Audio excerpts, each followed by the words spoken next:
गुरुदेव आपके चरणों में कोटि कोटि नमन।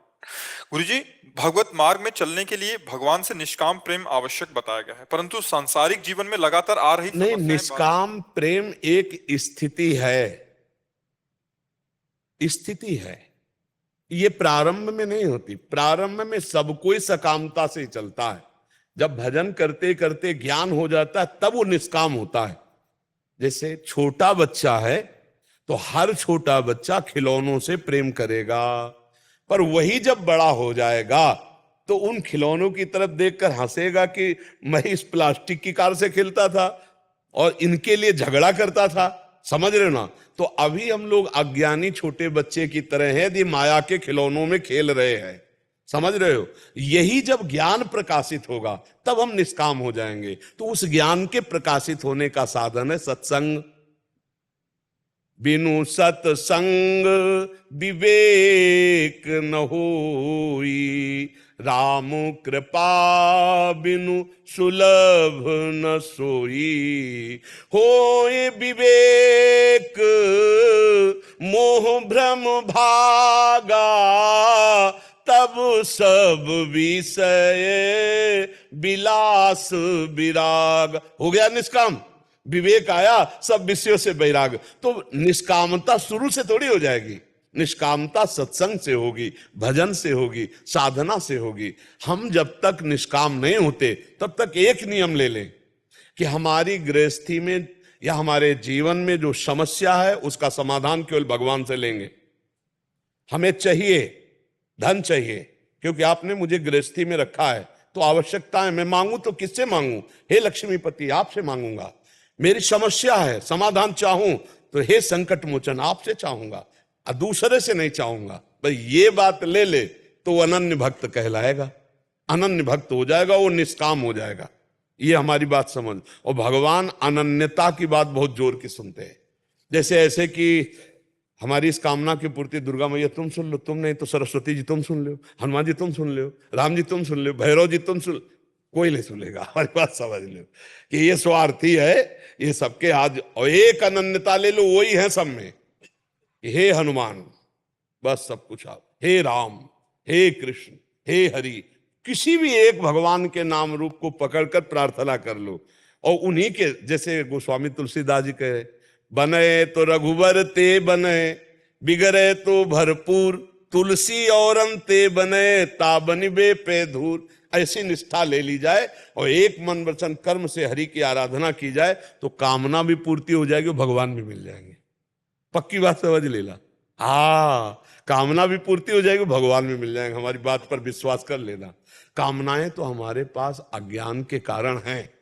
जिस दिन ज्ञान होगा अपने आप ही छूट जाएगी। जैसे बच्चा से खिलौना जब बड़ा हुआ ना तो अपने आप छूट गए ना, ऐसे ही कामनाएं अपने आप छूट जाएंगी जब आपके अंदर ज्ञान का प्रकाश होगा। चाहे 70 साल का हो, अगर ज्ञान का प्रकाश नहीं हुआ तो बच्चे ही समझो, क्योंकि खिलौनों में ही खेल रहा है, भोगों में ही खेल रहा है।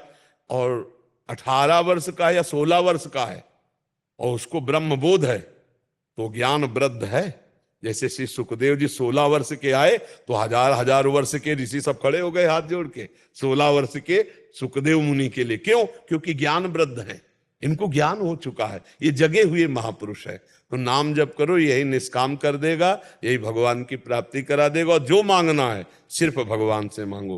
गीता में भगवान ने कहा है कि मेरे 4 प्रकार के भक्त हैं। अर्थार्थी, अर्थ चाहने वाले, आर्त, संकट निवृत्ति चाहने वाले, जिज्ञासु, जानने वाले, और ज्ञानी, मेरी आत्मा जाने हुए। समझ रहे ना? तो कोई शास्त्र विरुद्ध बात नहीं। भगवान से मांगना चाहिए, औरों से नहीं मांगना चाहिए।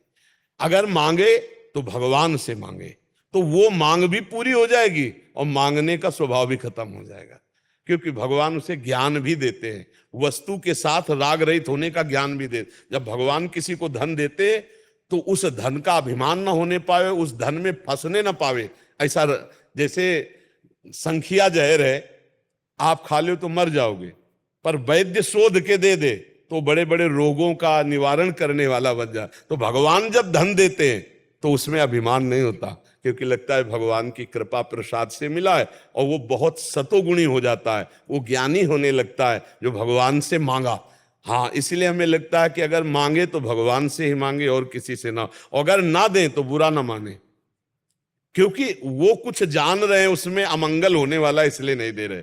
जिससे हमारा मंगल होगा वही भगवान का है, पक्का विश्वास रख लीजिए। और धन तो अगर सही बात में देखा जाए तो अमंगल रूप ही है। ये अर्थ केवल कहने भर का अर्थ है पूरा अनर्थ।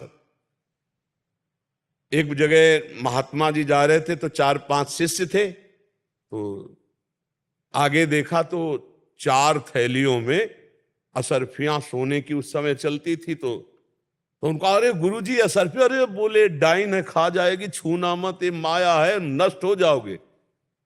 बोले गुरुजी सोने की असरफिया आपका डाइन है, खा जाएगी। बोले अर्थ नाम भर इसका है, घोर अनर्थ है, छूना मत चल। बोले गुरुजी हमें सब बात पर विश्वास है लेकिन आपकी इस बात पर विश्वास नहीं। बोले हम कह रहे सर्वनाश करने वाली। बोले देखो हम तुम्हें दिखाएंगे तब तुम मानोगे, चलो झाड़ियों में छुप जाओ। छुप गए। थोड़ी देर में देखा कि 4 राज कर्मचारी राइफल लिए हुए घोड़े पर सवार उधर से निकले। अरे उन्होंने देखा है तो थैलियों में असरफी, चारों कूद पड़े। बोले यार आज तो बड़े भाग्य, एक बड़ा पीपल का पेड़ था, छाया में बैठे। बोले इसके 4 हिस्से कर लिए जाएं। बोले देखो 4 हिस्से तो किए जाएंगे, पहले 2-2 असरफियां इससे निकालो, 8 असरफी। जाओ बढ़िया पेय पदार्थों, खाना भोजन के सामग्री के सब पदार्थ लाओ, चारों लोग जो है डट के खाया जाए, फिर इनको बांट लिया जाएगा। बोले ये बात तो। बोले 2 लोग बाजार जाओ। तो 2 लोग बाजार गए। जो बाजार गए तो उन्होंने कहा हम दोनों बैठ के भोजन यहीं पा लेते हैं और उन दोनों के लिए जहर मिला के ले चलते हैं। बोले ये बढ़िया रहेगा। बोले 2 भाग में बांट लेंगे, 4 भाग में काहे को बांटेंगे। बोले ठीक। उन दोनों ने कहा सुनो, वो दोनों भोजन लेने गए, जो ही नजदीक लेके आवे तो गोली से उड़ा देंगे, दोनों बांट लेंगे। बोले बढ़िया है। वो दोनों खा के जो ही नजदीक पहुंचे उन्होंने गोली मार दी। बोले अब यार पहले भोजन कर लेते हैं और फिर बांट लेंगे। भोजन किया तो उसमें जहर था, दोनों ढलक गए। गुरुजी ने कहा देखा, खा गई ला डाइल, चारों को भाग ले यहां से, नहीं तो फंस जाएगा। तो यद्यपि अर्थ का नाम अर्थ है पर वो है अनर्थकारी, और भगवान उसे शोध के दे दे तो वही संत सेवा, गौ सेवा, धर्म के कार्यों में लगती, समाज सेवा के कार्यों में लगती, और नहीं तो इससे बड़े पाप होते हैं।